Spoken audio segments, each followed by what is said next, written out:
Hello mga kitty cat cats. I know hilig kay mo inom og kape. Isa story dayon, IG dayon, blogger post dayon. Mura bang mga mahalon kay ninyo makakape. But did you know nga kanang kape ngay mo gipalit? Dili na mao pinakalaysyo. Says, are, tudlo at ikaasang pinakalaysyo nga kape. Ay, di ka? Laysyo ka di.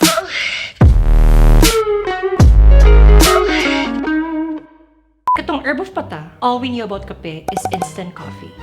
But darling, that's just the first wave coffee.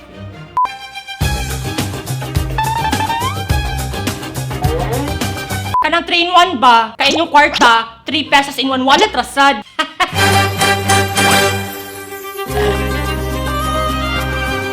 Unya mga kumare, ni taas yun ang populasyon sa mga cat-cat pag suit sa Starbucks sa early 2000s. Muna gitawag na second wave coffee. Y'all ready for this? Go sa din mga liping sa gilid ni makasave lag 150 dagan ni Starbucks parang palit o ka ng frap kung sa buburo mga mahalon oy.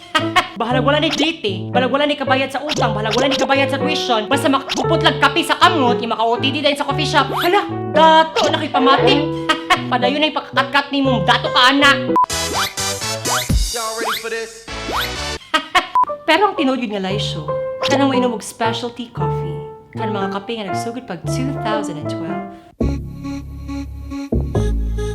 Kani mga tag-iya sa third wave specialty coffee places. Hardcore ka mga coffee snobs. Like, mo to sila Guatemala kay para mo tinawag kape. Nga, bring it here to the Philippines. Imagine, like, GMG.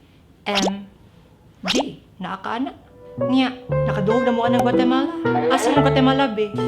Karon, ang pinakalaysyo nga kape giinom sa mga rich kids kay cold brew. Pero alam, ang second wave, naman sila'y cold brew. Pero wala sila'y island brew. Cold brew coffee nga naggamit og BJ, buko juice, or coconut water.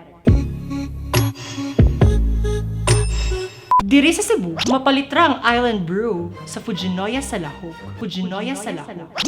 Another barangay sa mga rich kid.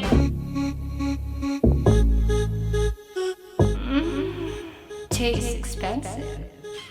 And so that's it mga kitty cat cats. At least karon, di na mo herbal, di na sad mo igno, laysyo na mo.